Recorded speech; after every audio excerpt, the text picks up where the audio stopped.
7 कोटी रुपयाचं उत्पन्न असलेल्या येवला कृषी उत्पन्न बाजार समितीच्या सभापती आणि उपसभापती पदाची जी तर ती आज निवड करण्यात आलेली आहेत। या ठिकाणी जी तर ते भुजबळांचं वर्चस्व असलेल्या बाजार समितीवर या ठिकाणी अनोखी युती पाहायला मिळालेली आहेत। आपण पाहू शकतात का या ठिकाणी सभापतीपदी राष्ट्रवादी अजित पवार गटाचे वसंतराव पवार यांची निवड झालेली आहे, तर शिवसेना उद्धव ठाकरे गटाचे रतन बोरनारे यांची निवड झालेली आहे। आपण त्यांच्याशी बातचीत करणार आहोत।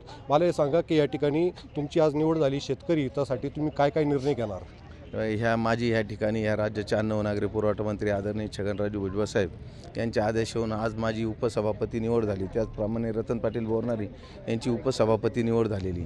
आम्ही दोघं सभापती आणि उपसभापती शेतकऱ्यांना चांगल्या सुविधा कशा उपलब्ध होतील त्याचा प्रयत्न करणार आहोत। त्याचप्रमाणे कांद्याचं अनुदान असेल, त्याचप्रमाणे कांद्याच्या भावाचा प्रश्न असेल, हा भुजबळ साहेबाच्या माध्यमातून केंद्र सरकारपर्यंत पाठपुरावा करून न्याय कसं मिळेल ह्यासाठी प्रयत्न करणार आहोत। त्याचप्रमाणे डोंगरगाव मार्केट कमिटी पण जे नवीन सुरू केलेले आम्ही भुजबळ साहेबाच्या माध्यमातून शासनाने आम्हाला गव्हर्नमेंटची जागा अलाउड केलेली त्याचा पण विकास करण्याचा आम्ही प्रयत्न करणार आहोत। एकंदरीत आता तुमची उपसभापती निवड झालेली आहे, तर तुम्ही शेतकरी हितासाठी काय निर्णय घ्याल?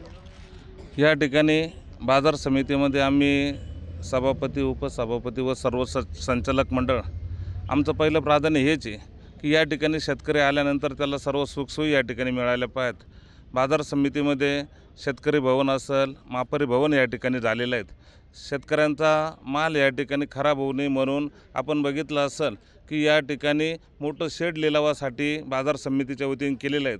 आणि अजूनही ज्या शेतकरी बांधवांना अडचणी असतील, आमचं आपल्या माध्यमातून आव्हान आहे की शेतकरी बांधवांना ज्या अडचणी असतील त्या जर आमच्यापर्यंत कळवल्या तर निश्चितच त्या सुखसोयी आम्ही या ठिकाणी बाजार समितीच्या वतीने उपलब्ध करून देऊ। एकंदरीत पाहता शेतकरी हितासाठी ज्या सुविधा देता येईल आणि निर्णय घेता येईल त्या पद्धतीने आम्ही या ठिकाणी सर्व उपाययोजना करणार आहेत। उमेश पारिक, TV9 मराठी, येवला, नाशिक।